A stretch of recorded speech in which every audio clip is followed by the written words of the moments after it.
much to talk about tonight. The United Nations is a total dump. None of us are going to heaven. And the big question, are you putting too much liquid into your baby? Pressed. However, there is some good news. The world is ending. The end is near. You're going to heaven without a car? Good luck getting laid up there, buddy. Listen, if I believed my earthly body was going to leave this worldly realm, my first reaction would not be to turn a profit on Carvana. Come September, I will stand naked before my Creator. Are you interested in a 2017 Kia Sorento? By the way, I just want to say how unfair the TikTok algorithm is. It's giving some people a heads up about the end of the world. Mine is just all videos of guys power washing sidewalks. Now, while some people may or may not depart this mortal coil, for those of us left behind, there is a lot of shit we have to deal with. Chief among those, our president. Yesterday, Donald Trump held a major press conference to announce the cause of autism, and also to announce that RFK Jr. is officially a weirder color than him now. Now, it's just not natural. Now, we've known for a while that this administration has wanted to blame autism on vaccines, but yesterday's big announcement came with a plot twist. First, effective immediately, the FDA will be notifying physicians that the use of well, let's see how we say that. Acetaminophen. Is that okay?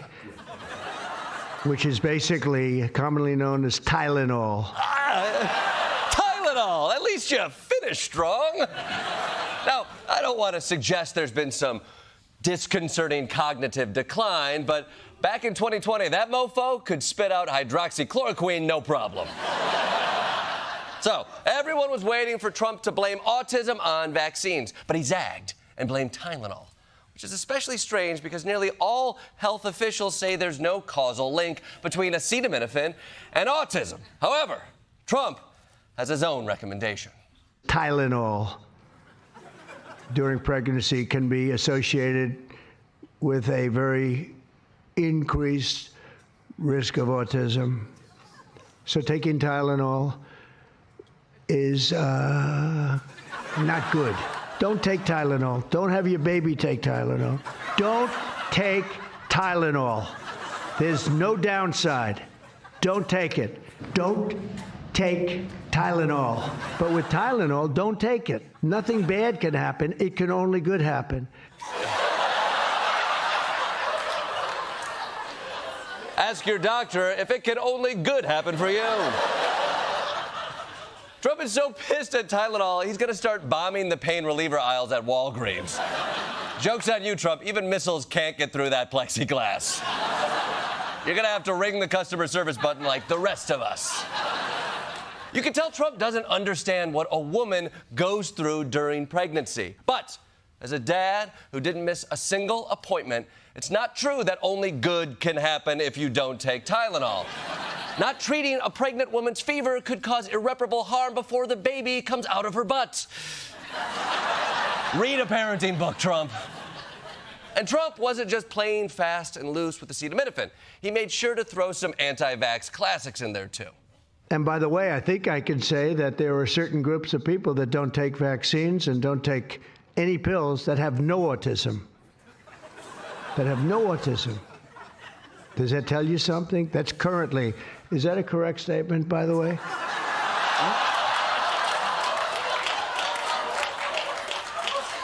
No, but you had fun out there, and that's all that matters. But, for the future, typically a president should check something before announcing it to the nation. I mean, this is literally how they fact-check on the Joe Rogan Experience. Yeah, if you have sex in space, your dick will actually explode because of gravity stuff. Is that a correct statement? So as we wait for the fact-check, let's hear some of the data you've collected. You have certain groups, the Amish as an example.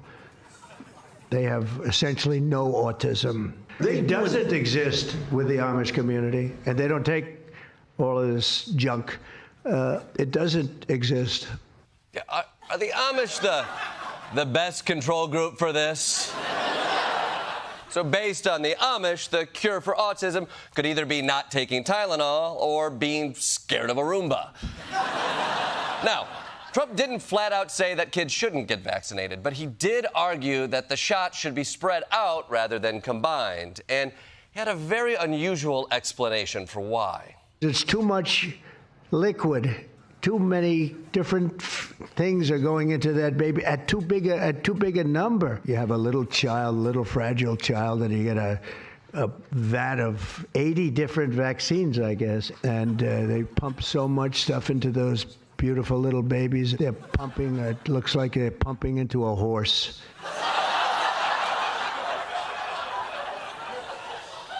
I'm sorry, they're pumping vats of liquid into the babies like horses? Are you sure you were at the pediatrician's office and not the Kentucky Derby? These poor babies, they inject them, hammer shoes on their feet, a little man rides them around in a circle. It's inhumane. Look, to me, doesn't sound like Donald Trump knows what he's talking about. Presumably, he has done enough research on vaccines to be an expert at this point.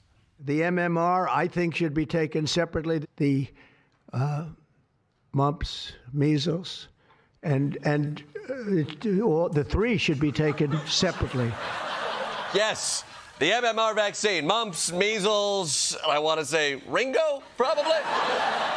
Forget about taking them together. Trump can't even say them together. The whole point of this press conference was to finally give answers to families that have been desperate for decades. So for everyone's sake, will you please give us some assurance that these bold claims are built on concrete evidence? This is based on what I feel. Damn it! You know what? I never thought I'd say this, but maybe we should all do our own research. For more on Trump's autism presser and the Tylenol fallout, we go live